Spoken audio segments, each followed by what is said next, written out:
Olá, muito bom dia para você, tudo bem? Eu sou Lidiane Sayuri e hoje é quinta-feira, dia 20 de outubro de 2016. Essas são imagens da capital paulista, de onde falamos de São Paulo para todo o Brasil e para vários países pela Record News Internacional.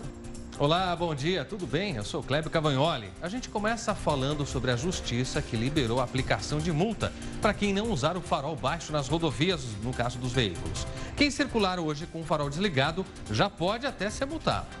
Se a rodovia estiver com placas avisando o motorista quanto ao uso dos faróis, é preciso ficar atento. O Ministério das Cidades notificou os Detrans sobre o novo entendimento. A fiscalização já foi retomada nesta quarta-feira. E você, acha correta essa multa?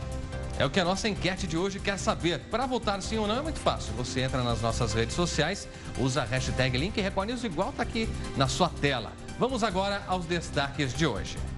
Depois da prisão de Eduardo Cunha, aliados temem o que ele pode falar agora. Você vai ver como foi a primeira noite dele, Eduardo Cunha, na cadeia e o impacto político dessa ação. Pela primeira vez em 4 anos, Banco Central reduz taxa de juros, que cai para 14%. Entenda o que muda na sua vida. E uma pesquisa aponta que quase 40% dos candidatos a estágio são reprovados em português. Veja os erros mais comuns e tire suas dúvidas com o nosso colunista aqui ao vivo. Sobre isso e muito mais, divida a sua opinião com a gente. Participe do nosso jornal, porque começa agora a primeira edição do Link Record News.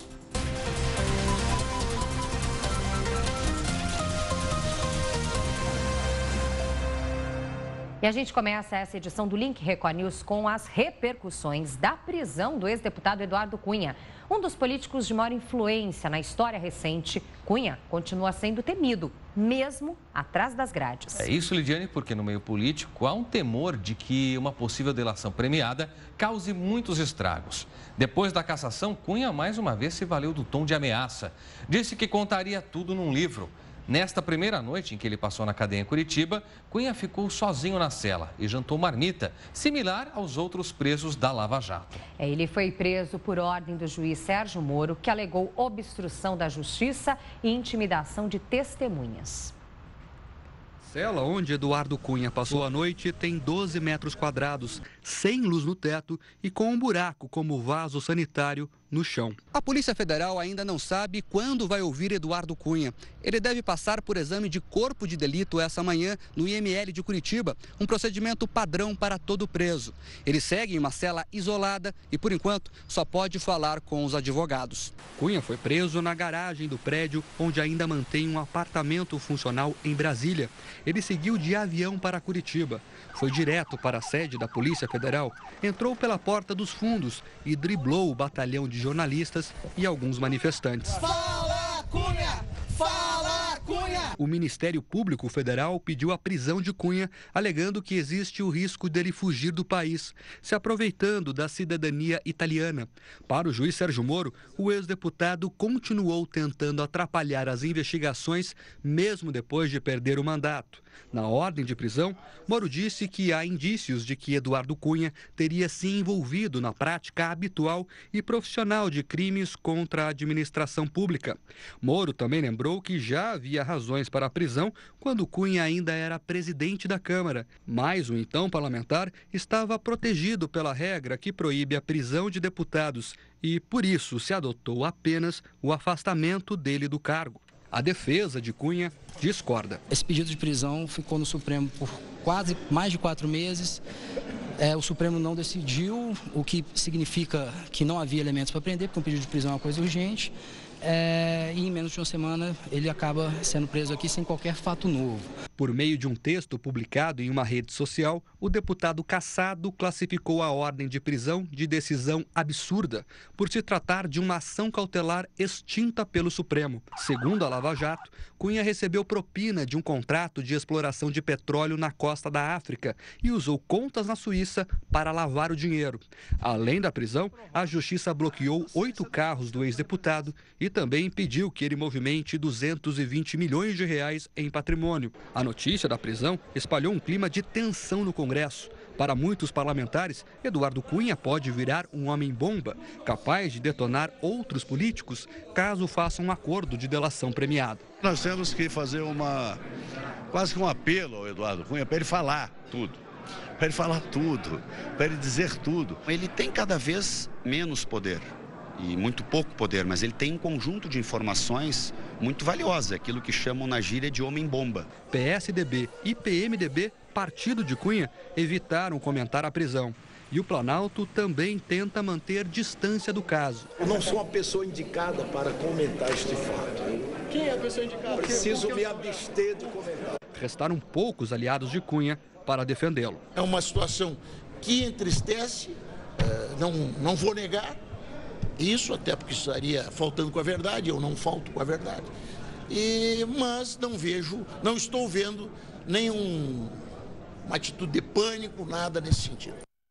E as investigações sobre Eduardo Cunha ainda têm muitos pontos não esclarecidos. Ao tentar, por exemplo, bloquear 221 milhões de reais de Cunha no Brasil, a Justiça teve uma surpresa. As contas simplesmente estavam zeradas. Em outra frente, os procuradores tentam encontrar um possível patrimônio oculto de Eduardo Cunha, que pode chegar a 13 milhões de dólares. Acredita-se que esse dinheiro esteja depositado em contas no exterior. E numa outra ponta das investigações, os promotores apuram se Cunha recebeu propina, algo em torno de 3 milhões de reais, da empresa Aéreo Gol.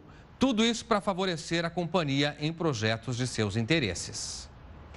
O governo e alguns partidos tentam evitar declarações mais profundas sobre Eduardo Cunha. Mais detalhes agora com a repórter Vanessa Lima, direto de Brasília.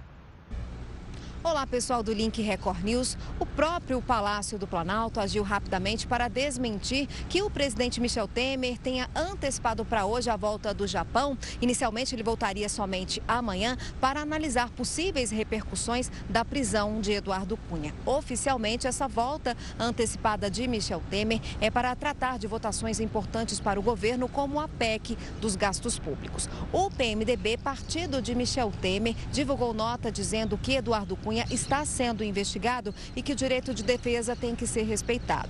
Já o líder do PSDB na Câmara, Antônio Embaçaí, disse que a prisão de Eduardo Cunha já era esperada, mas cabe à Justiça o julgamento final. Voltamos ao estúdio da Record News. Obrigada, Vanessa, pelas informações. E olha, é claro que essa prisão de Eduardo Cunha teve efeitos no Congresso Nacional. Os trabalhos ficaram paralisados na Câmara. Enquanto aguardava novas articulações no Congresso, o presidente Michel Temer foi avaliado por uma pesquisa da Confederação Nacional do Transporte. Houve queda nos índices de avaliação tanto do governo como do desempenho pessoal do presidente. De acordo com a pesquisa CNT, em junho, quando ainda era interino, 28% consideravam o governo Temer ruim. Agora, 36,7% desaprovam o governo. A avaliação de que a administração é regular subiu de 30% para 36,1%. E a aprovação foi de 11% para 14,6%. A rejeição pelo desempenho pessoal de Temer também cresceu. Antes eram 40% dos entrevistados. Agora, mais da metade não aprova a atuação do presidente. E a aprovação do presidente caiu de 33% para 31,7%. 28,1% dos entrevistados consideram que o atual governo é pior que o governo da ex-presidente Dilma. Para 26% é melhor. No Congresso, mais uma vez, o presidente da Câmara, Rodrigo Maia, voltou atrás e disse que o projeto que altera as normas da repatriação não será novamente discutido em plenário. A mudança de discurso veio depois de um telefonema do ministro da Secretaria de Governo, Gedel Vieira Lima. Eu recebi um telefonema do governo. Se a gente não tomar cuidado, daqui a pouco a expectativa de arrecadação, mesmo com uma lei que não é boa, a que está sancionada, pode vir a ter um resultado muito pior. Com a notícia da prisão de Eduardo Cunha, os trabalhos foram paralisados aqui na Câmara dos Deputados. Ficaram para a semana que vem a Comissão da Reforma Política e a Comissão Especial que vai analisar o reajuste salarial para policiais federais. A pesquisa da CNT ouviu 2.002 pessoas em 137 municípios entre os dias 13 e 16 de outubro. Muito bem, daqui a pouco a gente volta a falar mais a respeito da prisão de Eduardo Cunha e repercussão e temores também que isso causa em vários políticos de Brasília. Agora a gente muda de assunto para falar sobre algo que teve decisão política e que impacta diretamente no seu bolso. E atenção para você motorista, viu? Porque a Justiça liberou a aplicação de multa para quem não usar o farol baixo nas rodovias. A gente vai agora ter mais detalhes com a repórter Raquel Rocha. Raquel. Olá, pessoal do Link Record News. Se a rodovia tiver placas avisando o motorista, é preciso ficar atento. O Ministério das Cidades já notificou os Detran sobre o novo entendimento. A fiscalização, inclusive, já foi retomada nessa quarta-feira. No dia 2 de setembro, a Justiça suspendeu a cobrança, sob a alegação de que os motoristas confundiam as rodovias com ruas e avenidas da malha urbana. A decisão não anulou as multas que já haviam sido aplicadas. Voltamos ao estúdio da Record News. Obrigada, Raquel Rocha. Enquanto a Justiça brinca de decide, não decide, volta a aplicar multas, a gente pergunta para você que vai receber diretamente os impactos disso no bolso. Você concorda com essa multa para quem não usar o farol baixo nas rodovias? Aproveite e vote na nossa enquete pelas redes sociais. Entre no Twitter, no Facebook da Record News, comente, participe. Lembre-se sempre de utilizar a hashtag #LinkRecordNews. Você também pode contribuir com a sua opinião mandando ela pelo nosso WhatsApp, DDD 11 95307 1851. Daqui a pouco tem momento de interatividade aqui no Link Record News. Enquanto você vota e compartilha seus pensamentos, tem mais informação para você. Agora, boa notícia na economia. Isso porque pela primeira vez em 4 anos, o Banco Central baixou a taxa de juros. E o índice agora está em 14% ao ano. Essa queda anuncia uma tendência, mas o consumidor ainda vai demorar um pouquinho para sentir os efeitos diretamente onde interessa, aqui no bolso. O Getúlio veio para essa loja com 2 pneus do carro carecas, mas ao analisar preços, viu que neste momento apenas um caberia no bolso. Eu resolvi trocar o pior, ele está muito ruim esse, e primeiro trocar ele e depois trocar o outro, semana que vem. Consumo menor e redução de preços administrados, como combustíveis e energia, ajudam a segurar a inflação. Tanto que o Índice de Preços ao Consumidor Amplo, o IPCA, usado pelo governo para medir o consumo no país, chegou perto de 0% no mês passado, o menor desde 1998. O consumidor brasileiro deve se manter cauteloso nas compras, mesmo depois do anúncio da redução da taxa básica de juros da economia brasileira. Ontem, o Banco Central decidiu baixar a Selic em 0,25%. Mas os efeitos dessa mudança só devem chegar ao consumidor a partir do final do ano que vem. Eu acho que foi um pouquinho modesta. Poderia ter uma queda um pouquinho maior. O mercado todo esperava que caísse, inclusive, meio ponto, né? E não 0,25. A Selic é usada pelo governo para controlar a inflação. O problema é que ela vira um obstáculo para o crescimento econômico do país. Juros altos deixam financiamentos mais caros, afetam diretamente a geração de empregos e geram prejuízo bilionário nas contas do governo. Nós pagamos, no ano passado, 500 bilhões de juros. É um valor altíssimo que o país, nós todos, pagamos de juros para financiar o governo. Um outro fator é que os empresários também, com esses juros, têm uma dificuldade muito maior de captar e investir no seu negócio. Essa queda anunciada ontem foi a primeira em 4 anos e esperança de tempos melhores para o consumidor. Enquanto isso, o mecânico Getúlio continua com o carrinho usado, mas sem dívidas. Pneu, manutenção, correia, tudo que precisa desse carro eu consigo fazer rápido e à vista. Tanto que num carro novo eu tinha que parcelar em 3, parcelar em 4, aí ia ser mais difícil. Bom, e como a gente viu na reportagem, o Banco Central baixou a Selic pela primeira vez em 4 anos. Mas você sabe o que é essa taxa e o que isso impacta na vida dos brasileiros? Para sentir então como é que esse corte nas compras de supermercado vai funcionar, por exemplo, nós vamos conversar agora com o economista Dr. Roberto Luiz Troster, que nos dá a honra da presença. Em geral, ele fala com a gente pelo Skype ou telefone, mas pessoalmente a gente pode aproveitar e abusar da sua inteligência. Obrigado. Pode abusar sempre, quando quiser, e a honra é minha de estar aqui, né? A honra é nossa, obrigado. Doutor Roberto, o que é essa tal taxa Selic que tanto a gente ouve falar? Bom, Selic quer dizer Serviço de Liquidação e Custódia. O que acontece? Os bancos às vezes têm dinheiro de mais e de menos. Então, o que eles fazem? O Banco Central compra e vende esse dinheiro, né? Comprando e vendendo, troca títulos por dinheiro por um dia. Isso é a taxa Selic, né? Taxa de um dia que o Banco Central compra e vende dinheiro para os bancos. Quer dizer, na prática, uma taxa que só afeta 200 instituições. Por que ela é importante? Porque isso baliza o custo dos recursos para os bancos. Quer dizer, se o dinheiro está mais caro no mercado, por exemplo, se entre os bancos sem risco conseguem captar, vamos supor, a 15, o que acontece? O banco vai lá no Banco Central, pega dinheiro e empresta. Se está mais baixo, capta e aplica. Então, isso é o piso das taxas de juros. O que faz um bom Banco Central? E esse presidente do Banco Central, na questão da Selic, é muito boa. Ele olha o que é uma taxa que consegue baixar a inflação. Se essa taxa ele colocar muito em cima, ele vai frear muito a economia, não é boa.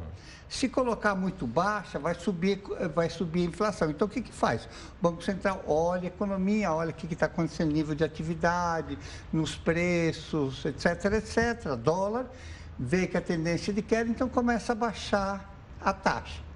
Agora, só que essa é uma taxa, você tem centenas, literalmente, de outras taxas, né? Você tem desde a taxa do ACC, que é adiantamento de contrato de câmbio, taxa do consignado, taxa do crédito pessoal, do cheque especial, do rotativo do cartão. E aí o que acontece? Essas taxas variam qualquer valor. Algumas, por exemplo, como a taxa de empréstimo para grandes empresas, que é abaixo da Selic, né? E chegam, às vezes, algumas instituições emprestam a 1000% ao ano. Na média, o cheque especial, tanto para a pessoa física como para a pessoa jurídica, está acima de 300% ao ano. Baixar ponto 25...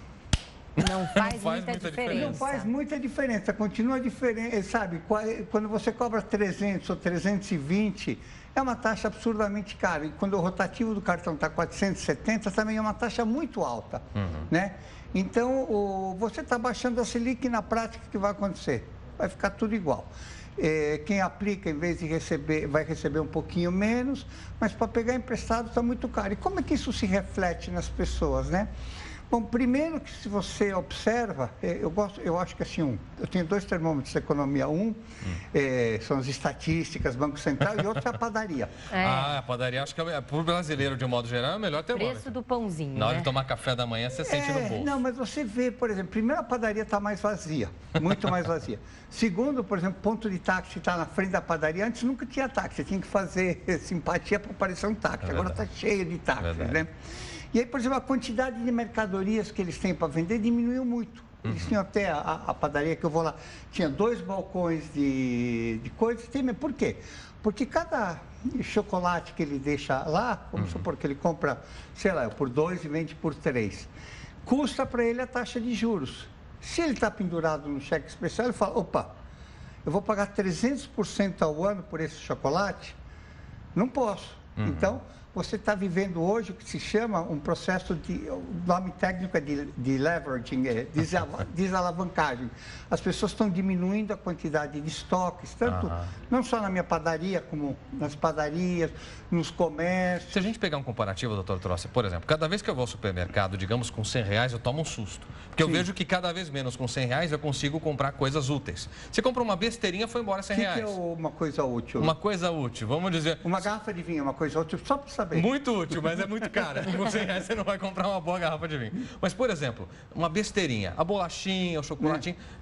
Em menor quantidade, você supera os R$100. Se você comprar os itens básicos, como feijão, arroz, também já não dá para fazer muita coisa com R$100. Então, eu acho que a pergunta que interessa diretamente a quem nos assiste agora é o seguinte. Quando eu for no supermercado, fizer minhas compras dessa semana ou do mês e passar no caixa, eu vou ter um infarto fulminante porque as coisas estão mais caras ou elas vão cair? Estão caindo. A reação é a queda. A inflação, essa é uma boa notícia. O juro básico está em queda, a inflação está em queda. Está em queda tanto por conta que o câmbio está valorizando, pelo motivo errado. Quer dizer, o que está acontecendo? Como a atividade econômica é menor, as importações são menores, como você importa menos, você tem um saldo comercial maior, mais dólares entram. Como a taxa de juros está muito alta em relação ao resto do mundo, mais gente quer aplicar aqui. Então, dólar está chovendo dólar. O que é chamado a restrição externa, que foi um problema nos anos 80, isso não tem que se preocupar. Você pode olhar para o resto do mundo tranquilo. Nesse lado, nós não temos problemas. O problema é o custo do dinheiro. Tem menos estoques. No supermercado, você vai ver prateleiras mais vazias. Ou às vezes eles tiram... Não quer dizer compra, quer dizer que tem menos reposição. Tem menos opção para você comprar. Quer dizer, antes você tinha 10 marcas, agora você deve ter 4 marcas. Se você olha só o supermercado, tudo bem, mas quer dizer, isso são menos compras das indústrias, Exatamente. menos emprego, você está todo com uma espiral que está descendendo. O que vai acontecer? Até você baixar no nível mais baixo. O que você teria que fazer é fazer uma reforma no crédito, fazer o que os Estados Unidos fez depois da crise, uma coisa assim, né? No cenário atual que nós temos, agora com o primeiro corte depois de 4 anos da Selic. Nos preços, então, ali na padaria, no supermercado, no posto de combustível, nada muda, então, significativamente por enquanto. Quando a gente pode esperar, para quando, uma leve melhora, que é, se assim a gente pode afirmar, na economia, no bolso de todo mundo? Primeiro, a inflação está em queda. Quer dizer, a inflação vai ficar 6,99, minha aposta, esse ano, e 4,5 ano que vem. Então, preços, quer dizer... Para o ano que vem tem essa projeção de 4,5? Verdade? 4,5. Isso é um problema superado. A atividade econômica, o ano que vem, vai crescer, com certeza. E alguma coisa, as projeções estão entre 0,7 e 1,3, eu acho que vai ser até um pouco mais, talvez chegue até perto de 2%. O que, se você olha para trás, é muito bom, mas se você olha para o resto do mundo e para o potencial do Brasil, é muito pouco. Muito pouco. O Brasil crescer 2%, quando você tem Paraguai crescendo quase 6%, Bolívia crescendo quase 6%, Peru crescendo 5%, o mundo crescendo a 4%, é muito pouco para o Brasil, quer dizer, a gente não pode ficar satisfeito com isso. E segundo, que não são todos os setores que crescem ao mesmo tempo. Então, você tem que alguns setores ligados à exportação, algumas coisas vão crescer mais. Mas o desemprego, por exemplo, que é uma coisa grave, vai começar a estabilizar, mas não vai recuperar. Então, é um crescimento, diria, assimétrico, né? Alguns lados mais e outros menos. Doutor Trosser, para a gente encerrar, me parece que essa política porque é o primeiro resultado a partir do Ilan Godfrey ter assumido o Banco Central. Me parece que as políticas econômicas do governo estão realmente dando algum resultado. Que avaliação dá para fazer disso? Nós estamos, então, numa carreira interessante para terminar 2016 no estágio não tão ruim quanto se projetava? Bom, está um pouco melhor sim, mas de qualquer jeito, antes de mudar o governo, você já projetava crescimento para 2017. Você está indo bem, você podia ir muito melhor. Estamos menos pior. Estamos menos pior, a equipe é boa, a economia vai melhorar o ano que vem, então isso é bom. Se a gente vê o potencial que a gente tem, sabe, estamos aqui do potencial, apesar do... É como se joga o time do Corinthians com o time de Cachoeirinha do Alto, do Piauí, né? Ele ganha de 1-0. Tem corintiano que vai ficar feliz, mas eu acho que é pouco para o Corinthians. Nem sei se existe Cachoeirinha do Alto no Piauí, né? Tá certo. Tá ótimo. Roberto Luiz Trosser, muito obrigada mais uma vez pela sua participação aqui conosco. Lembrando, então, que hoje o tema que nós debateríamos com ele é a questão da reforma da Previdência, uma proposta que deve entrar ainda, ser apresentada em 2016, por conta da apresentação do corte na Selic. Hoje, o tema mais quente, então, do dia é esse. E o tempo curto na televisão nos faz pedir mais uma vez a sua participação aqui conosco, numa outra oportunidade, só para falar da reforma da Previdência. Vai ser um prazer. Um prazer vai ser nosso. Obrigado. Muito obrigada. Obrigado, doutor Trosser. Muito bem, olha, a gente fala agora da comunidade italiana aqui no Brasil, que é a segunda maior no mundo. Só na capital paulista são 6 milhões de italianos e descendentes que você vê pela rua. Se ouve aí os sotaques, percebe aquela coisa, a mão que não para. É verdade, e nenhum lugar seria melhor para receber um evento que reúne 40 chefes italianos e brasileiros. Juntos, vão preparar as receitas mais tradicionais da Itália. A Itália não se resume a pizza e macarrão. O cardápio neste restaurante é refinado. Uma mistura de carnes nobres envolvidas por azeitonas empanadas. Ou, quem sabe, tortelli recheado com um salame especial. E de sobremesa... Chama zuppa inglese. É pão de ló. Né?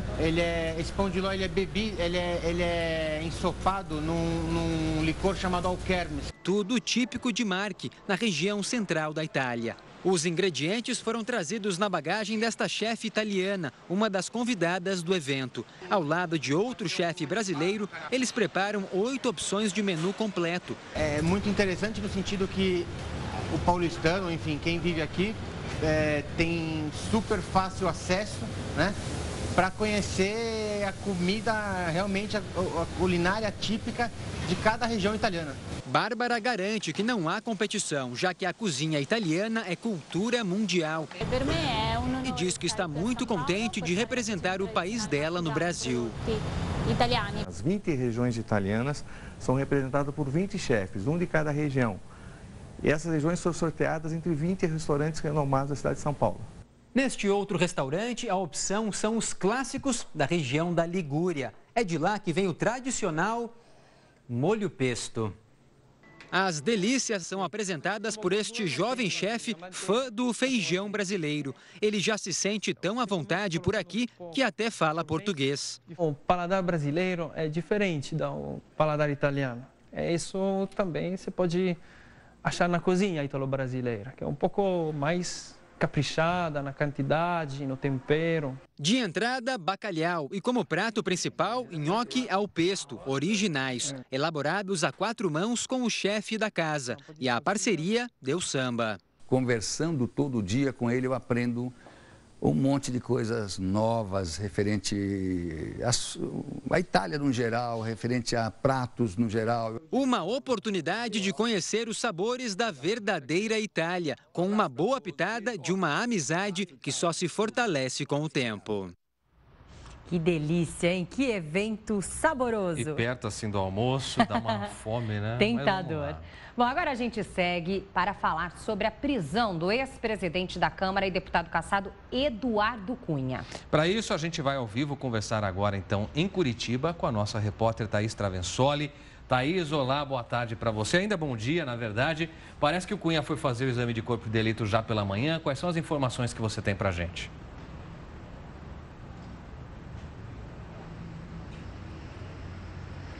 Oi, Clébio. Oi, Lidiane. Bom dia para vocês, bom dia a todos. Olha, eu falo ao vivo do Instituto Médico Legal, aqui no centro de Curitiba, onde o ex-deputado Eduardo Cunha realizou o exame de corpo de delito por volta de 10 horas da manhã. Ele chegou aqui no Instituto escoltado por policiais federais, veio em um carro descaracterizado da Polícia Federal e outros policiais, outras viaturas fazendo o monitoramento. Na chegada, uma chegada rápida, ele olhou para os jornalistas e disse: bom dia para vocês. Entrou para fazer esse exame, que demorou pouco mais de 10 minutos. E na saída, ele também olhou para os jornalistas de forma rápida. Ele disse: decisão absurda. Esta frase dita, então, por Eduardo Cunha na saída do IML aqui de Curitiba. Decisão absurda. Algo que até é difícil para a gente captar o áudio, já que o trabalho da imprensa estava limitado, um cordão de isolamento feito pelos policiais federais. Mas na saída, ele disse para os jornalistas: decisão absurda. Seguiu então para a carceragem da Polícia Federal aqui no bairro Santa Cândida, em Curitiba, onde permanece por tempo indeterminado, já que se trata de uma prisão preventiva, ou seja, sem prazo para terminar. Lembrando que ele está em uma cela separada, uma cela individual, não há contato com outros presos da Operação Lava Jato, não há contato com nenhum preso. Retornou para lá, então, para a carceragem, para a sede da Polícia Federal em Curitiba. Na decisão ontem, no despacho do juiz federal Sérgio Moro, o juiz afirmou que o poder de Cunha para obstruir a Lava Jato não se esvaziou. Um dos motivos, então, da prisão de Eduardo Cunha. O ex-deputado, que é acusado de receber propina através de contratos envolvendo a Petrobras e também de manter contas na Suíça, contas no exterior para lavar dinheiro. Clébio, Lidiane. Obrigado, Thaís, pelas informações. Tendo novidades, a prioridade a respeito do tema, fique à vontade para nos acionar aqui de novo. Bom trabalho para você. A gente segue agora com outros destaques, porque os estudantes já podem saber os lugares que vão fazer as provas para o Exame Nacional do Ensino Médio, o Enem. O Ministério da Educação liberou nesta quarta-feira a consulta pelo site e também por aplicativo de celular. Matheus aproveita as últimas dicas na sala de aula. Ele vai fazer o Enem e não esconde que está ansioso. É a vontade de passar logo, né? De primeira, não precisar fazer cursinho. 8.600.000 estudantes se inscreveram no Enem este ano. Todos vão receber o cartão de confirmação por e-mail ou SMS. A consulta aos locais de prova foi liberada no site do Exame Nacional do Ensino Médio. A preocupação do governo é com as escolas que estão ocupadas por manifestantes em 11 estados. Ao todo, são 181 colégios, a maioria no Paraná. Se essa situação continuar, 95.000 estudantes podem ser prejudicados. Eu faço um apelo aos jovens que estão ocupando as escolas que ajam com bom senso e permitam que outros jovens possam se submeter à prova do Enem. As provas estão marcadas para o dia 5 e 6 de novembro em 1.727 municípios e no Distrito Federal. Muito bem, e saber um novo idioma, já que estamos falando aí dessa questão toda de preparativos para uma profissão, saber um novo idioma se tornou um requisito para quem quer se manter no mercado de trabalho, viu, Lidiane? Clébio, e essa preocupação tem surtido efeito em escolas de língua estrangeira de Macaé, lá no interior do Rio de Janeiro. Porque mesmo com a crise, o setor registrou aumento na procura, viu? Rômulo é técnico em manutenção e começou a trabalhar no setor de petróleo e gás há 14 anos. Logo nos primeiros meses, percebeu a necessidade da língua inglesa para se comunicar com outros profissionais e crescer no mercado offshore. E não teve jeito, ele precisou se aperfeiçoar. Quando eu vi que para a construção dessas unidades offshore é necessária a importação desses estrangeiros para ajudar nós brasileiros na montagem dessas plataformas, dessas unidades. E nós, como os fiscais dele, teríamos que saber a língua deles para poder interagir, né, e fiscalizar o trabalho deles também aqui no Brasil, né, nas obras das unidades da minha empresa. Hoje, o técnico busca melhorar o inglês para se antecipar ao futuro cenário econômico do país e estar apto e se manter em atividade. Tem que estar bem fluente, principalmente no cenário atual, né, que os estrangeiros estão vindo com força para o Brasil, para o pré-sal aí, e tem que estar bem fluente no inglês. Rômulo é um exemplo de profissional que acredita na melhora do setor econômico, principalmente do mercado offshore. As mudanças no cenário econômico do país, o que inclui as possíveis privatizações de setores de energia e recursos naturais, podem resultar em novos contratos com empresas do exterior. Por isso, para entrar ou se manter nesse mercado de trabalho, o inglês é indispensável. Cursos de inglês são os que mais sentem essa confiança de mercado. Em meio à crise econômica, este curso registrou crescimento de mais de 100% na procura em relação ao ano de 2015. Encontra várias empresas transnacionais aqui instaladas, né, em Macaé, né, que a gente teve por muito tempo, né, até hoje você vê a capital nacional do petróleo. Então, a gente teve uma procura muito grande, principalmente por parte desses profissionais. É claro que a gente não teve só desses profissionais, mas teve uma parte relevante desses profissionais offshore. Segundo o diretor da instituição, não há um perfil de aluno. Todos querem ter o inglês na ponta da língua. Essa necessidade é vista em diferentes áreas de atuação, como na gastronomia ou na medicina, por exemplo. Saber outro idioma se tornou fundamental. Porque é vital para a pessoa ou permanecer no mercado ou voltar para o mercado. Então, é uma questão de necessidade. As pessoas elas param de fazer academia, etc., mas não param de fazer inglês, principalmente por esse fator.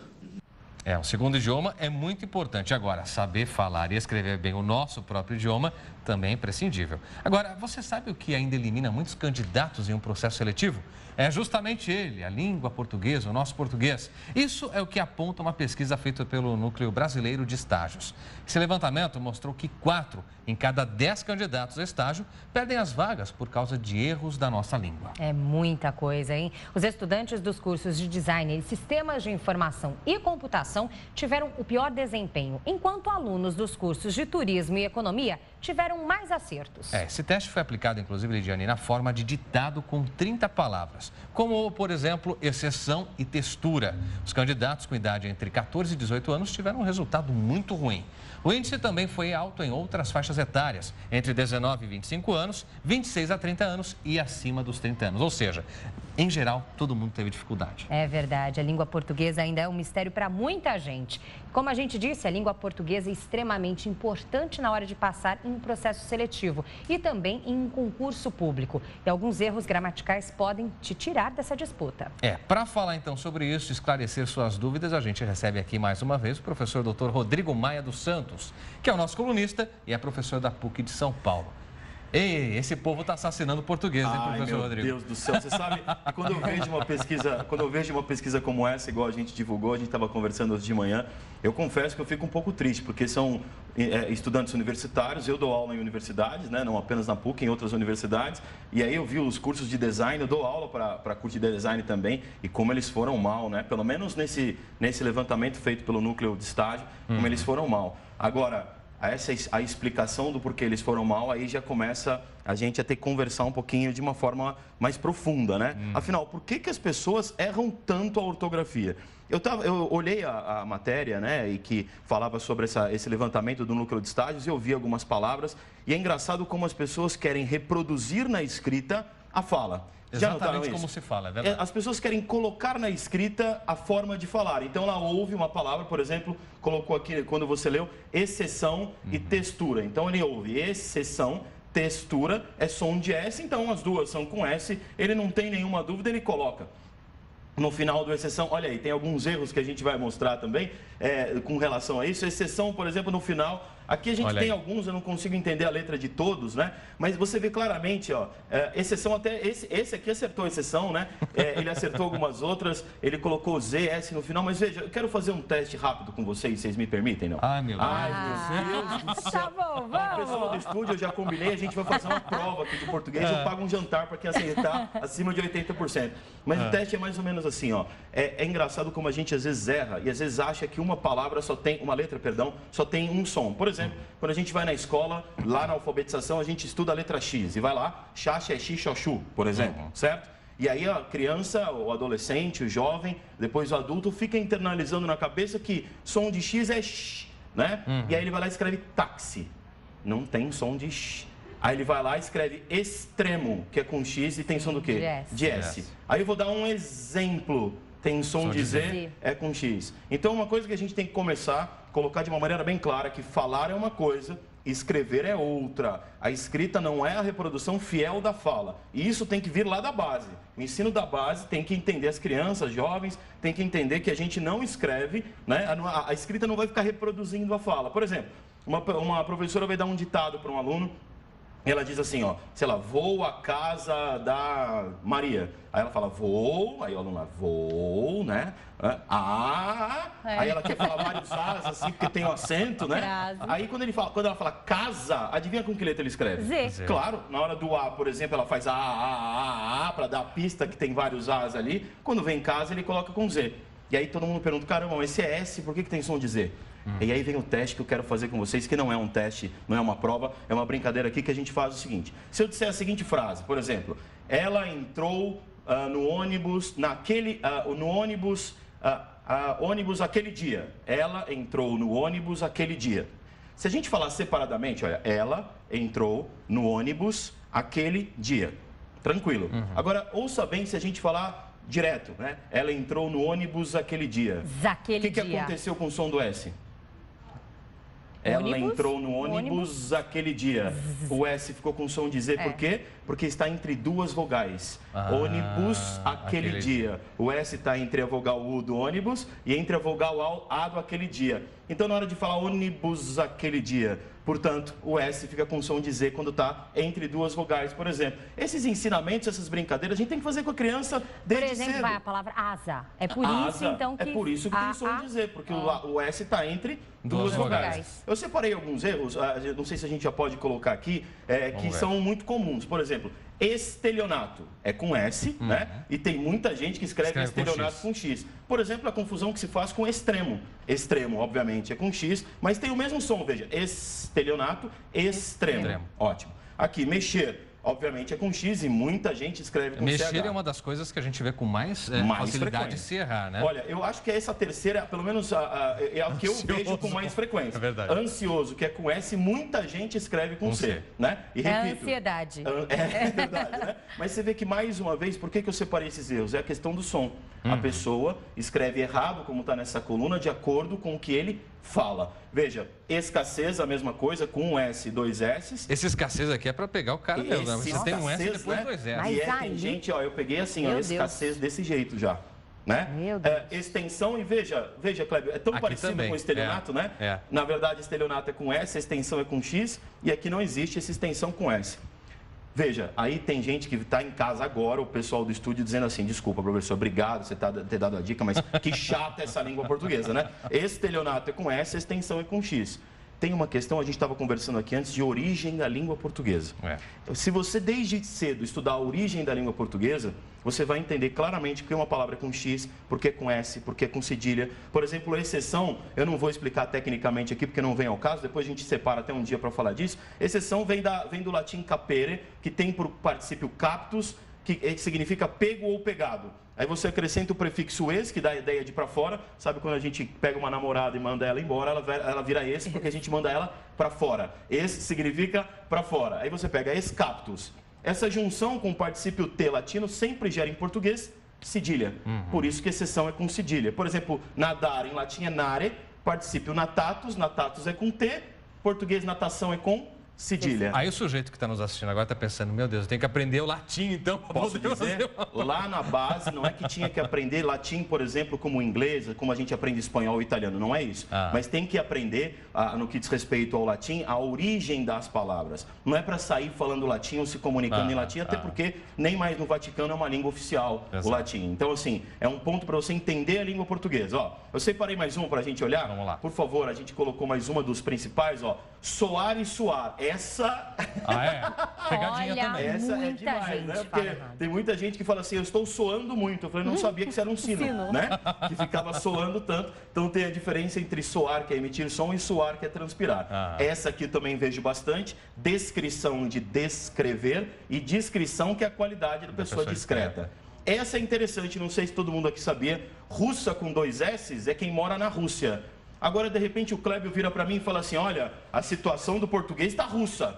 Ou seja, está difícil. Eu nunca imaginei que foi. Eu sempre achei que era russa por ter alguma ligação com o país. É russa com cedilha nesse caso. Interessante. Né? Intenção com cedilha e com S é outra que todo mundo confunde. As duas existem, só que uma diz respeito a propósito, vontade, a intenção, né? E outra a intenção no sentido de aumentar a tensão de alguma coisa. Essa é uma outra muito ratificar também. E retificar. Ratificar, que é validar, confirmar, e retificar, que é corrigir. Eu costumo dar dica, quando você vai numa mecânica, você vai numa retífica, ou seja, você vai corrigir consertar o seu carro. Assim você não esquece. E essa é engraçado, coriza com S é um inseto. E coriza com Z, que é a secreção nas fossas nasais. Entende? Então, quando a gente começa a ver essa situação, você começa a entender as coisas muito melhor. E aí eu separei uma final, que é o que todo mundo confunde, se puder colocar por gentileza, sessão, sessão e sessão. Meu Deus, qual a diferença entre sessão, sessão e sessão? Veja que na hora que a gente fala, é exatamente a mesma coisa. Mas veja, sessão com S e 2 S's é uma reunião, é um período que dura alguma coisa. Por exemplo, hoje a sessão da Câmara não tem hora para terminar. As intermináveis sessões que a gente mostrou aqui para você, nosso telespectador, durante o processo de impeachment, conselho de ética, com 2 S. Ou a sessão do cinema. Exato. Também. Quando a gente vai ao cinema assistir uma sessão, é um período que dura alguma coisa, um tempo, então é uma sessão. Sessão com S e cedilha é o ato efeito de seccionar, ou seja, de cortar. Então, essa loja tem uma seção destinada a brinquedos. Por quê? Porque a seção é um corte do todo da loja. Por isso é sessão de seccionar. Para quem vai votar no segundo turno, vai uma sessão. Pronto. Por que uma sessão eleitoral? Porque de todas as formas, de todos os lugares que as pessoas têm para votar, tem determinados lugares específicos que são cortes de um todo.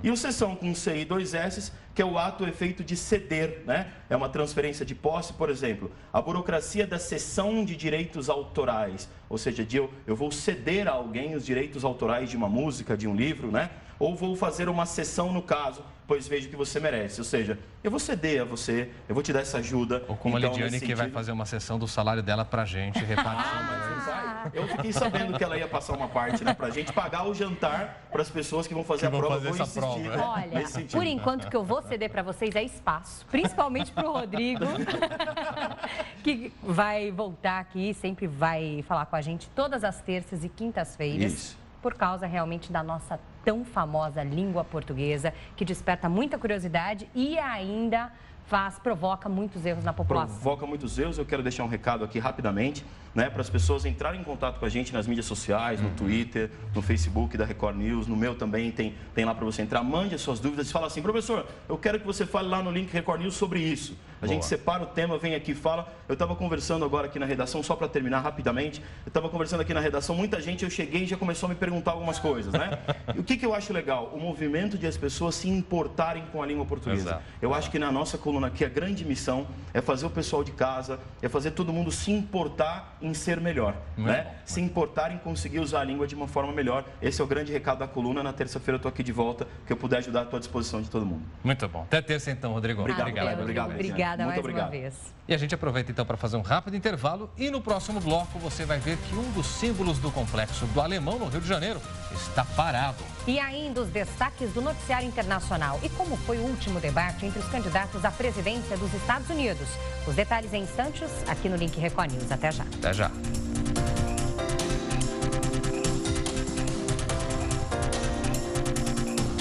Onze horas 53 minutos, horário de Brasília. Estamos de volta com o Link Record News. De volta agora com um giro dos destaques internacionais. E para isso, a gente chama aqui o Nolan Robertos. Nolan, boa tarde para você. Oi, Nolan. Boa tarde, Lidiane. Boa tarde, Kleber. Boa tarde você aí de casa. Bom, a gente abre o bloco falando sobre os candidatos à presidência dos Estados Unidos que se enfrentaram no último debate.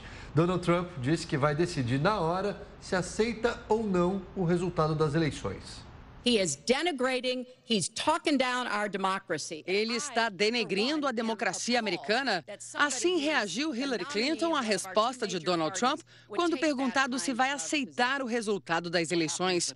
O republicano disse que vai decidir isso na hora. Os dois também trocaram acusações sobre a Rússia. A democrata disse que o governo de Moscou prefere uma marionete na Casa Branca, se referindo a Trump. Já Hillary foi apontada como a culpada pela crise no Iraque e na Síria, que teriam se agravado no período em que ela foi secretária de Estado. Trump também enfrentou outra polêmica. Ele disse que as acusações de assédio sexual são falsas e garantiu ter respeito pelas mulheres. Mas em um momento interrompeu Hillary e a chamou de nojenta. A cordialidade ficou de lado o tempo todo. Não houve sequer um aperto de mão entre os candidatos. Uma pesquisa da rede CNN apontou vitória da democrata no debate. Bom, e o professor de Relações Internacionais Marcos Vinícius Freitas, da FAP, gravou para a gente uma avaliação sobre esse debate. A gente vai ver agora. Para quem esperava um debate muito mais aceso e com muito mais agressão verbal do que houve nos dois anteriores, o debate de ontem foi extremamente monótono, no sentido de que foram discutidos de fato os assuntos de interesse da pauta econômica e política dos Estados Unidos. A mediação de Chris Wallace foi sensacional no sentido de que ele conseguiu extrair dos candidatos as perguntas que ele precisava e que deveriam ter sido feitas nos debates anteriores.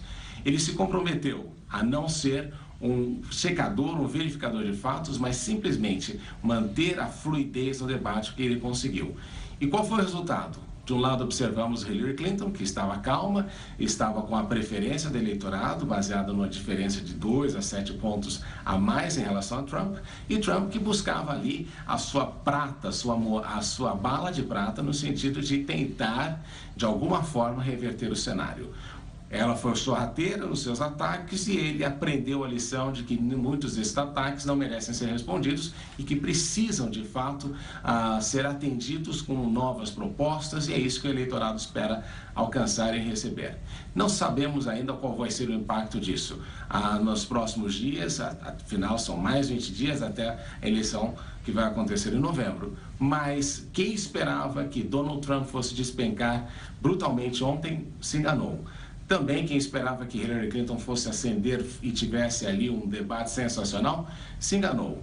Qual é a notícia de hoje na imprensa? Justamente o fato de que Donald Trump disse que talvez não reconhecesse o resultado da eleição. E isto sim, foi uma coisa que de alguma forma fez com que a performance dele, que tinha sido brilhante até aquele momento, de alguma forma fosse prejudicada. Vamos ver o que espera por nós em novembro.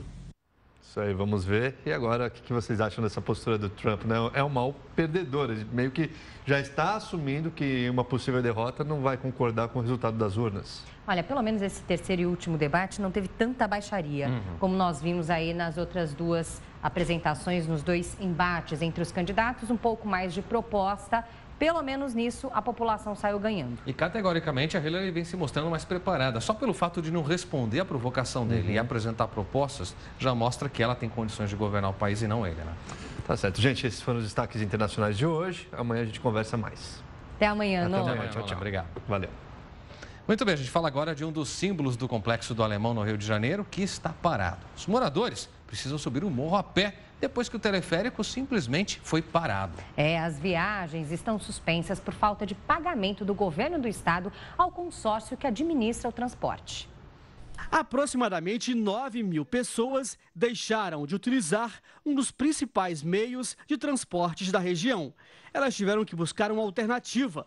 O tempo de volta para casa duplicou. É preciso muitas vezes andar a pé. É o caso de Cosme, que vende doces para sobreviver. Virou, que eu saía daqui 10 horas, 9h30, 10 horas, pegava o teleférico e estava em casa em 2 minutos. Quantos minutos? 2 minutos no máximo. E agora? Agora é difícil, eu tenho que pagar a moto, então subir o morro a pé. Tá mais difícil. Sem o teleférico, os pontos de ônibus ficam ainda mais lotados. O ônibus ele não deixa, né, em alguns locais do morro, né? Ainda mais quando é muito lá em cima. Um investimento milionário que agora se encontra assim parado, sem previsão de voltar a funcionar. A princípio, a concessionária responsável pelos bondes alegou que o problema seria uma troca de cabos que aconteceria em 6 meses, mas depois admitiu que o motivo é a falta de repasse de verbas por parte do governo do estado, uma dívida avaliada em 16 milhões de reais. A Secretaria Estadual de Transporte suspendeu o pagamento de 2 milhões e 700 mil por mês ao consórcio que assumiu em março. No mês seguinte, o estado deixou de pagar o valor combinado. Bom, e a partir de agora, parte da nossa rede fica com a programação local. E a gente segue aqui com o link Record News e outros destaques do noticiário. Exatamente para falar agora sobre saúde bucal. Você sabe dos cuidados que precisamos ter com os dentes de leite? Justamente para falar sobre esse assunto, recebemos aqui o dentista Dr. Flávio Farias. Dr. Flávio, boa tarde. Obrigada mais uma vez pela participação. Qual é a importância dos dentes de leite? Então, os dentes de leite, como está mostrando aqui nesse manequim que eu trouxe aqui, você vê, eles são pequenininhos e eles servem para preparar a arcada para os dentes permanentes. Além das funções de mastigação, fonação e a própria função estética mesmo. Eles têm uma importância muito grande para o desenvolvimento da criança e para o desenvolvimento da arcada dentária.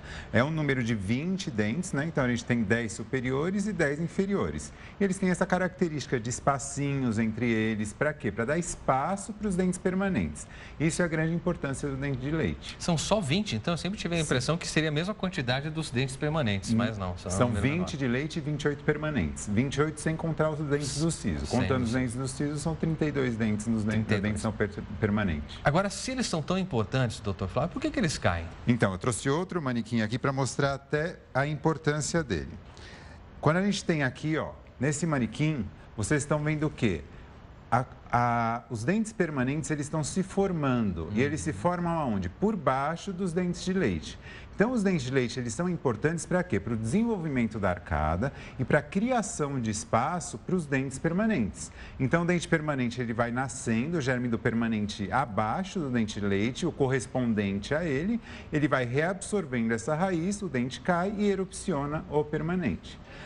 Então, quando o dente permanente começa a subir, então, é aí então que amolece o dentinho de leite. Isso mesmo, é nessa época que a raiz vai reabsorvendo, ela vai sofrendo uma esfoliação e essa esfoliação vai levando o quê? Ao amolecimento do dente e à perda do dente de leite. E quando o dente de leite fica mole, aí vale então o que as avós faziam, amarra a linha, puxa na porta, coloca o paninho, assim que começar a amolecer? Então, o assim que começar a amolecer, não, porque ele tem um tempo, esse tempo varia de cada criança, mas só que o importante é o quê? O acompanhamento do dentista. Se, às vezes, o dente está tão mole que ele começa a incomodar, inflamar a gengiva em volta e pela própria, a criança, no momento da alimentação, esse dente cai. Mas muitas vezes não houve uma reabsorção total das raízes, então o dente fica fixo lá. Então, é muito complicado você fazer essa remoção em casa. Por isso tem que se procurar um dentista que ele vai falar, olha, esse dente a gente precisa de uma cirurgia localizada para poder removê-lo e não tentar remover com a linha na porta. Mas esses métodos, eles são válidos, mas não indicados, se a gente for dizer assim. Não posso falar que isso é indicado. Mas os dentes de leite, pela natureza, eles vão cair normalmente. Agora, doutor, o que fazer quando o dente de leite simplesmente não cai e o permanente já vem surgindo?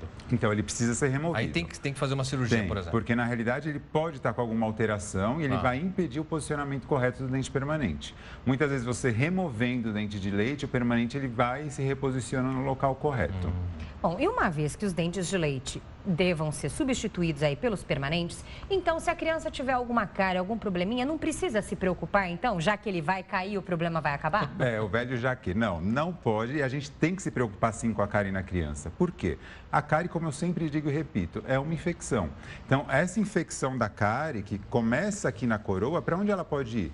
Para o osso. Se ela vai para o osso, ela vai atingir o quê? O germe do permanente que está embaixo. Porque aqui vocês veem a raiz do dente. Então, essa cárie que se iniciou aqui pode dar problema de canal e pode contaminar o osso. Então, é uma infecção local, que ao mesmo tempo é sistêmica e que pode alterar a qualidade do germe do permanente. Muitas vezes, deformações do germe do permanente e, às vezes, a dificuldade da erupção desse próprio dente permanente por causa das infecções. Então, tem que ser tratadas as cáries nos dentes descidos. Agora, doutor, tem muita criança que tem um dentinho de leite meio torto, etc. Isso merece atenção ou só devo me preocupar com o dente torto quando os permanentes surgirem, se eles forem tortos? Então, quando a gente fala em ciência médica, a gente fala em prevenção. Se os dentes, vocês acham, se o pai ou a mãe notam que há alguma modificação de posição dental, tem que procurar o dentista, porque tudo que for feito precocemente vai melhorar o futuro. Muitas vezes os dentes eles estão mal posicionados por hábitos errados da criança, como respiração bucal, ou uso de chupeta, uso de sucção de dedo. Então, tudo isso tem que ser acompanhado. Muitas vezes o trabalho do cirurgião dentista e de uma própria fonoaudiologista, que pode diagnosticar esse tipo de problema e já começar uma correção mais precoce. Antes mesmo dos permanentes, Isso mesmo. Doutor, por falar em dentes permanentes, alguns adultos, inclusive, ainda têm dentes de leite. Eu tenho um, inclusive, que nunca caiu, nunca aconteceu nada. Olha. E aí eu pergunto, essa situação merece mais atenção? Significa um problema, algo do tipo? Não significa um problema, significa que você teve uma anodontia, que foi a não formação do dente permanente, que é relacionado a esse dente de leite. O dente de leite, ele não é naturalmente um dente para durar eternamente. Então, ele pode sim apresentar uma reabsorção da raiz e algum dia haver a necessidade da remoção dele, colocação às vezes de um implante ou alguma outra coisa para substituí-lo. Mas é o acompanhamento. O tratamento dele, os cuidados que você vai ter com ele são os cuidados de um dente permanente convencional mesmo, de um dente permanente normal. Perfeito, doutor Flávio. Muito obrigado pelas dicas sobre dente de leite. Semana que vem te esperamos aqui para mais informações a respeito da importante saúde bucal. Muito obrigado a vocês e boa semana. Até a semana que vem. Até. Bom, e no próximo bloco você vai ver dois irmãos que conseguiram se encontrar graças às redes sociais em Belo Horizonte. E ainda, a prisão de Eduardo Cunha chamou a atenção dos políticos no mundo jurídico e de muita gente que já elegeu o policial federal que escoltou Cunha como o mais bonito do Brasil. Será? A gente mostra daqui a pouco. Até já.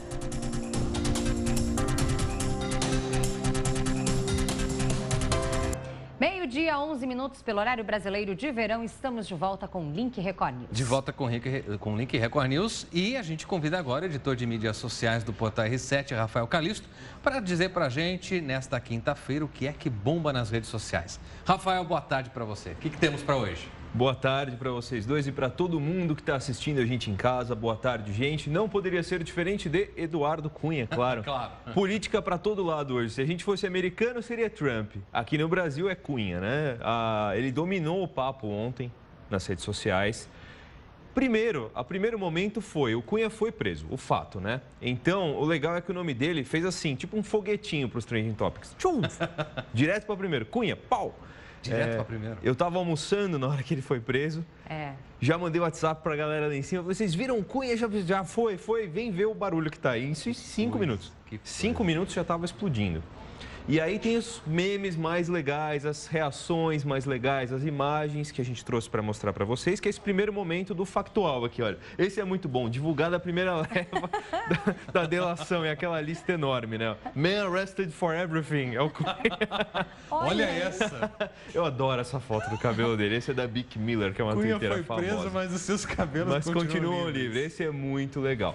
E aí a gente migrou para um segundo momento, que é o mais curioso das redes sociais ontem, que a gente trouxe para vocês, que é o tal do hipster da Federal. A gente trouxe fotos desses caras, desse cara aqui. Que é o japonês da Federal repaginado, né? Repaginado. Teve uma boa mudança aí. O japonês foi o primeiro que ficou famoso, né? Queria buscar os presos da Lava Jato e entregava. Aí ontem a gente teve o novo conhecido, o novo famoso, o novo policial aí, que é o do momento sobre a Lava Jato, que é o hipster da Federal, que é esse cara que vocês estão vendo aqui atrás. Até esse termo, hipster da Federal, entrou nos Trending Topics. E aí tem aqui um tweet com várias fotos, acharam o Instagram dele, as fotos dele, começaram a passar. Aí depois começaram a investigar a vida dele. Teve gente que não gostou das opiniões do cara. Virou uma polêmica que só ontem nas redes sociais com esse rapaz. Então, a gente tem até mais tweets para trazer aqui. Gente tirando sarro, acharam uma foto desses coquinhos, né? Falando proibido coquinho. Aqui a foto dele prendendo, carregando o Cunha, né? Acompanhando ali até... Olha lá, seu polícia que escoltou o Cunha, será que meu nome também não está na Lava Jato? Tem gente querendo ser preso só porque o cara é bonito, sim.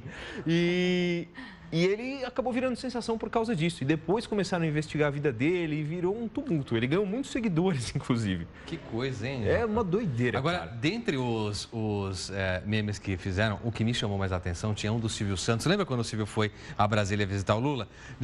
Acenando assim, e aí dizendo, lá se vai mais um. Eu achei que esse foi o símbolo de ontem da prisão do Cunha. Devia ter trazido esse pro telão hoje também. Eu vou mandar para você guardar de lembrança. A gente pode colocar no Twitter, de repente, da Record News ou coisa assim, achar o tweet para vocês.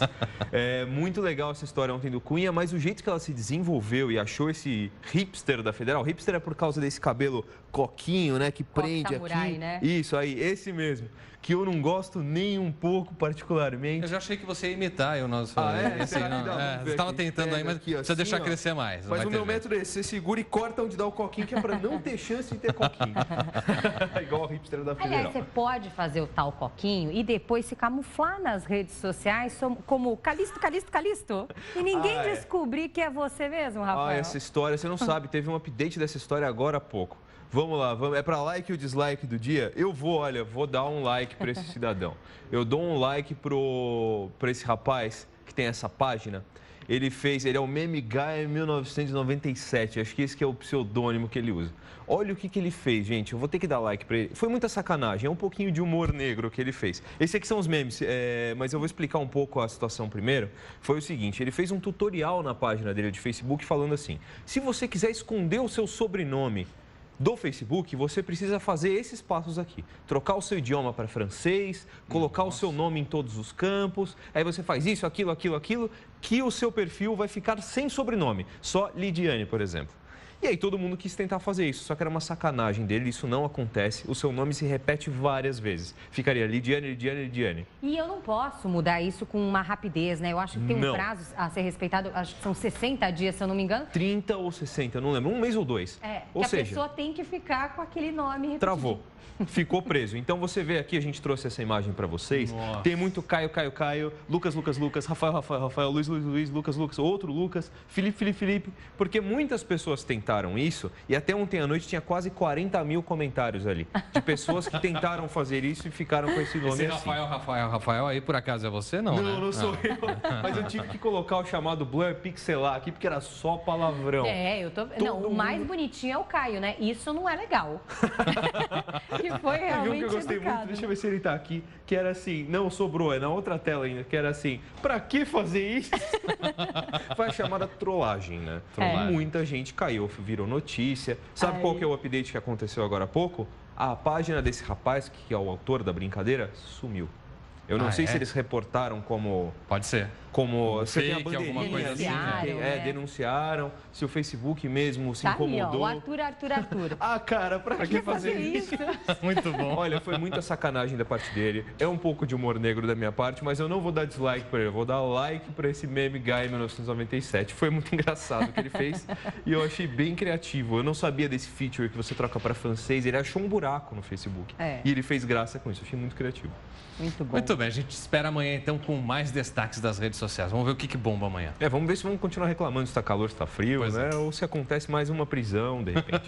Tá bom, gente? Até amanhã. Até amanhã. Obrigado, Calixto. Até amanhã. Bom, e 2 irmãos conseguiram se encontrar graças às redes sociais em Belo Horizonte. Nem tudo nas redes sociais é para trollagem, tá vendo? Tem coisa boa. Esse reencontro emocionante demorou 70 anos para acontecer. Acompanhe com a gente. Aos 95 anos, Dona Josefa se prepara para um importante dia. Ela se arruma e não esconde a felicidade. Eu tenho muita alegria. Eu posso não conhecer porque eu via ele e eu era pequena. Quando tinha 25 anos de idade, ela se casou e, junto com o marido, resolveu se mudar da Bahia para Minas Gerais, deixando para trás os pais e 6 irmãos. O casal teve 3 filhos e nunca mais voltou para a terra natal. Como não tinha telefone, Dona Josefa perdeu completamente o contato com os parentes. Mas há 2 meses, Gisele, uma das netas, foi surpreendida pelos familiares em uma rede social. Eles acharam a gente através do Facebook, né? E a gente começou a cruzar informações e descobriu toda a parentela. Foi aí que Dona Josefa descobriu que dos 6 irmãos que ela deixou na Bahia, apenas um está vivo e mora no Paraná.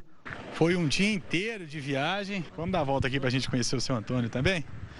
Ele que está do outro lado aqui. A gente vai agora acompanhá-lo devagarzinho. Já está esperando o senhor lá, viu, seu Antônio? Certo. Tá ansiosa lá para encontrar o senhor também, viu? O encontro foi emocionante. Tá feliz, Dona Josefa, de encontrar o irmão? Tô, graças a Deus.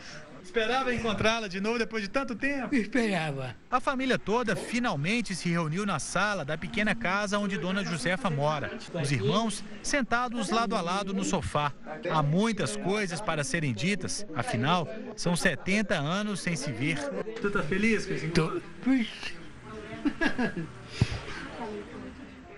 Que delícia. Quem dera tudo nas redes sociais fosse usado para isso, né? Para promover encontros, reencontros emocionantes como esse. Quem diria, depois de 70 anos, quanta emoção, né? Uma cena realmente que valeu o dia já.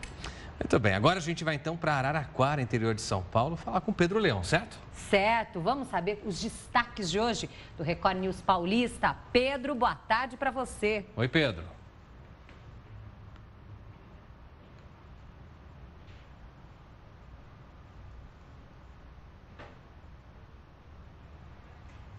Eu acho que não está chegando áudio, né? Maravilha. Daqui a pouco a gente restabelece contato com o Pedro, então, para saber quais são os destaques diretamente do interior de São Paulo. Então, depois do intervalo, porque agora o Link Record News faz uma pausa para os nossos apoiadores. Veja a seguir, que hoje é dia de NASCAR aqui na Record News e os detalhes, pelo menos uma parte deles, a gente te conta em instantes. Até já.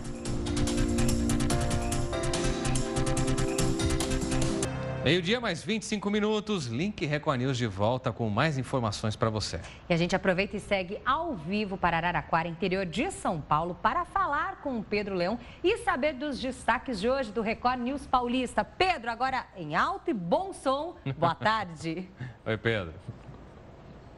Agora sim, sem nenhum problema de áudio, a gente pode falar e vamos falar do calor, porque aqui no interior do estado os termômetros estão registrando mais de 40 graus. Aí não tem jeito, a gente tem que buscar se refrescar em rios, lagoas, piscinas, porque praia aqui está longe. E falando nesse assunto, né, do pessoal que gosta de mergulhar, quanto mais gente na água, maiores as chances de acontecer um afogamento. De acordo com a Secretaria Estadual de Saúde, 2 pessoas morrem afogadas por dia, só no estado de São Paulo. E o risco de um acidente é ainda maior quando a pessoa ingere bebida alcoólica antes de nadar. Nós também vamos falar sobre a época dos cruzeiros. Essa época vai começar daqui a um mês, começa a temporada dos cruzeiros marítimos e a situação não é nada boa, viu? Porque, olha, o movimento de passageiros no Porto de Santos, que é o maior da América Latina, vai cair 60% nessa temporada em relação à anterior. Então, esses são alguns dos assuntos do Record News Paulista, que começa logo depois do Link News. Kleber, Lidiane. Muito bem. Obrigado, Pedro, pelas informações. Ótima tarde para você. Até daqui a pouco. Com a chegada do calor, entram em cena as doenças típicas desse período. E aí, quem mais sofre? Justamente elas, as crianças.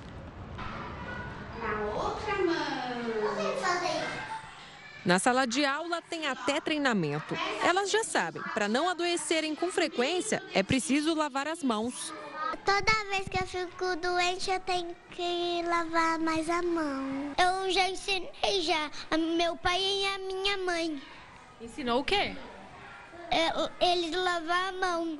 É que se um fica doente, já viu, vai passando de criança para criança nas escolas. São doenças sazonais. Na primavera e no inverno, problemas respiratórios, gripes, dor de garganta e até pneumonia ficam mais comuns. Já no verão, crescem os casos de doenças gastrointestinais, as famosas viroses, que tiram o sossego dos pais. No verão, a gente tem, além de ainda continuar frequente os resfriados e as gripes, a gente tem vindo novamente diarreias, catapora, podem vir as doenças próprias da infância também, né? O sarampo, cachumba, rubéola. Nesta escola, a saída para evitar epidemias foi dedicar meia hora todos os dias para a lavagem das mãos da garotada. Essa é a melhor maneira de prevenir o contágio. Segundo especialistas, o álcool em gel não substitui a lavagem com água e sabão. Outra dica importante é lembrar que sempre que estiver fora de casa, é preciso dar preferência ao uso de papel toalha para a secagem das mãos. Se a criança tem algum sinal ou sintoma de doença, essa criança não deve ir para a escola. E a escola deve ser avisada imediatamente. O hábito dos alunos tem ajudado bastante. Aqui os recados para as famílias sobre crianças doentes têm diminuído, diz o coordenador. Mas a escola faz questão de alertar os pais sobre a possibilidade do filho estar com algum sintoma. Nós mandamos via e-mail e via agenda. E quando a criança é o foco, nós fazemos via telefone mesmo. É difícil, mas dá para evitar que a criançada vá parar no hospital toda hora. Jean que o diga, Júlia já ficou doente várias vezes. E ele prefere acreditar na conscientização das famílias para diminuir o problema. Criança doente são 12 horas em hospital, dor de cabeça, mais dor de cabeça uma semana para dar antibiótico. Então é complicado, é melhor segurar em casa do que passar para todo mundo. Bom, saúde à parte, quinta-feira é dia de NASCAR aqui na Record News a partir das 10h30 da noite. E por conta disso, a gente recebe aqui no estúdio o narrador Marco Túlio Reis, seu companheiro sempre que a gente tem NASCAR. Marco, um prazer te receber. O prazer é todo meu. Hoje é dia de velocidade e felicidade na tela da Record News. Muito bem. Agora, Marco, a gente começa te perguntando o seguinte. Essa temporada da NASCAR está eletrizante, a gente tem acompanhado com a sua narração. E nessa reta final, será que existe algum favorito para vencer a disputa? Que nome você considera aí o preferido? Ótima pergunta. Na minha opinião, 6 pilotos têm chances de conquistar o título. 4 da Toyota e 2 da Chevrolet. Vai ser uma briga incrível pela luta, né, desse título de 2016. Agora, eu digo, o Jimmie Johnson, depois da vitória em Charlotte, na semana passada, se tornou o grande favorito na bolsa de apostas em Las Vegas. A cada $100, o apostador pode ganhar 250 se Jimmie Johnson conquistar o título de 2016. Apostas fervendo em Las Vegas, hein? Não é? Agora, Marco, quais são os destaques para a corrida desta noite em Kansas?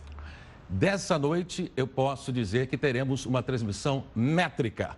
Vamos falar sobre todos os assuntos da corrida, muitas informações sobre os pilotos, informações para o público crescer em todo o Brasil, acompanhando a NASCAR na tela da Record News.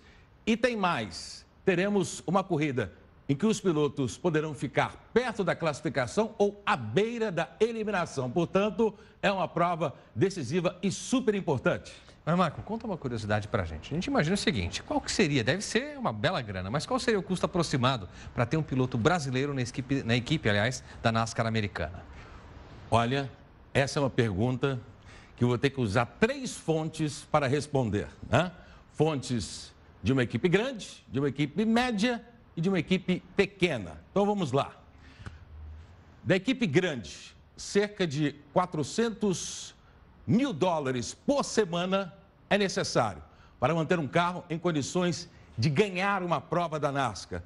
Isso aí gira em torno de R$1.300.000 para competir e ganhar. Agora, uma equipe média que se contenta em ficar entre os primeiros, ou então no pelotão intermediário, gasta metade disso, cerca de R$650.000. E as equipes pequenas gastam 1/3 dessa soma. Muito bem. Marco Túlio, hoje também é dia de comemoração aqui, a gente faz uma lembrança muito especial, porque falamos de NASCAR, que completa 25 anos, e você, Marco Túlio Reis, também completa 25 anos de carreira. É verdade. Durante a sua trajetória, Marco, você narrou jogos realmente decisivos de muitas celebridades aí do mundo esportivo, fez entrevistas muito importantes, inclusive com a estrela Michael Jordan. Como é que foi fazer essa entrevista? Nós temos aí as imagens para mostrar um pouco para vocês, ficar diante, então, desse mito. É um ídolo insubstituível. Michael Jordan, até hoje, na história, é o melhor jogador de basquete de todos os tempos. Inclusive, os seus números são realmente incríveis. O Michael conquistou 6 títulos na Liga Profissional de Basquete na NBA, um título universitário, 2 medalhas de ouro em Jogos Olímpicos e teve 14 participações em Jogos das Estrelas. E terminou a sua carreira com uma média de 30 pontos por partida. Então, para mim, foi uma glória narrar todos os anos da carreira de Michael Jordan no Chicago Bulls, e a própria imprensa americana dizia: os Chicago Bulls são mais importantes do que os Beatles, né? Em uma alusão ao grupo inglês que foi muito popular em uma década anterior, e na década de 90 os Chicago Bulls eram os mais populares. Muito bem. Marco Túlio, parabéns por essa carreira brilhante que você construiu e constrói com a gente agora na Record News. Um prazer tê-lo como colega de casa aqui. Eu só tenho a agradecer, é um prazer estar aqui com vocês. Eu espero todo mundo hoje às 10h30 da noite. Muito bem. E semana que vem, você novamente aqui com a gente. Por favor, será um grande prazer. Obrigado, Marco Túlio. Obrigado. Boa semana para você. Obrigado. Bom, o Link Record News faz agora uma pausa para os nossos apoiadores. E a seguir, claro, você vai ver a sua opinião. Siga votando e participando com a gente a respeito da lei dos faróis. Você concorda com essa multa, sim ou não? Hashtag Link Record News, a gente volta já já para falar disso.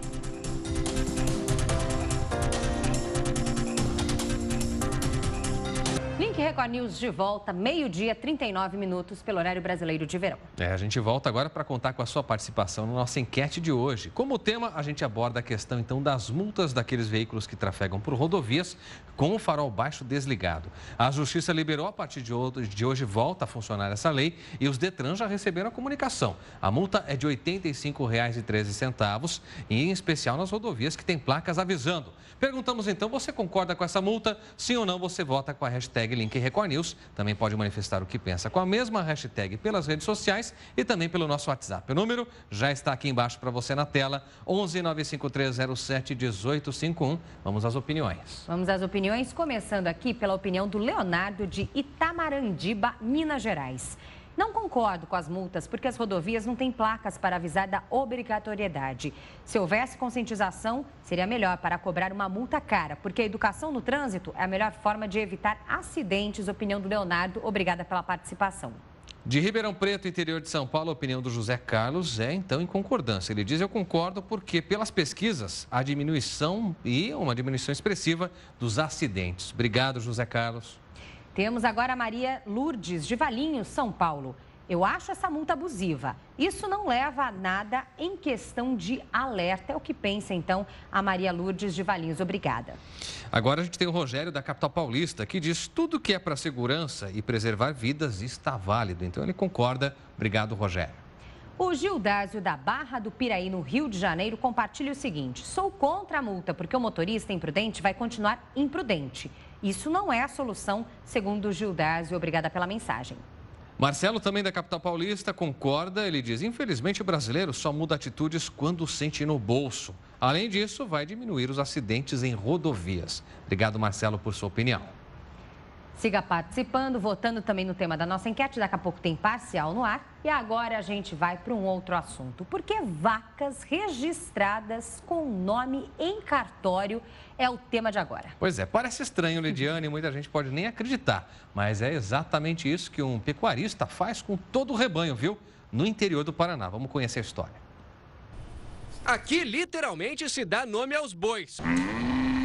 Ou melhor, às vacas. É só olhar no brinquinho que elas usam que está lá. Tem a Mariana, a Kátia, a Vanessa, a Letícia. Vem cá, vem Letícia, aqui ó, vem aqui. A Universidade de Newcastle, na Inglaterra, fez uma pesquisa que provou que as vaquinhas que são carinhosamente chamadas pelo nome tendem a render mais leite, até 185 litros por ano. Não é não, Tina? Tem que agradar as vaquinhas. Agora, se para você falar que as vacas têm um nome pode parecer um absurdo, imagine quando descobrir que elas não têm só um nome, mas são devidamente registradas. Tem até foto no registro de cada uma. Além disso, ainda existe todo o registro da linhagem. Da Tina mesmo tem o nome da mãe, do pai, dos avós e até bisavós. Agrega um valor comercial no animal que a gente pretende vender e também para estar utilizando touros que não são da mesma família, para não ter consanguinidade. E talvez todo esse cuidado, esse carinho que se tem com os animais daqui, possam explicar por que apenas 48 vacas, que não são muitas, são capazes de render 1.600 litros por dia, mais de 500 mil litros por ano. Uma média considerada bem alta. Kátia, Letícia, Vanessa, vem aqui. Agora eu queria ver tirar a plaquinha e se ele ia saber quem é quem, hein? Exatamente, tudo branco e preto ali, umas manchas a mais, outras a menos. Difícil, né? Chamar Tina, fulana, ciclana. Exatamente.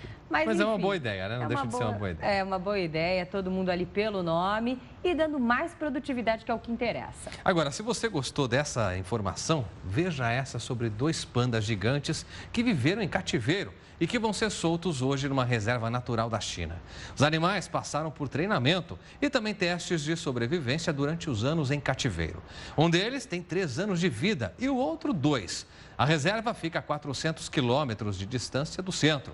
Os pandas vão usar colares com GPS, tudo para que sejam então monitorados. Desse jeito fofinho, terminamos esta edição do Link Record News. Quer sugerir algum assunto para o jornal? Mande uma mensagem para o nosso WhatsApp, participe nas redes sociais, use para isso a hashtag Link Record News. Entre também na página da Record News no portal R7. A gente se encontra de novo às 3 da tarde daqui a pouquinho, na segunda edição do Link Record News. Até já! Record News, informação para você crescer.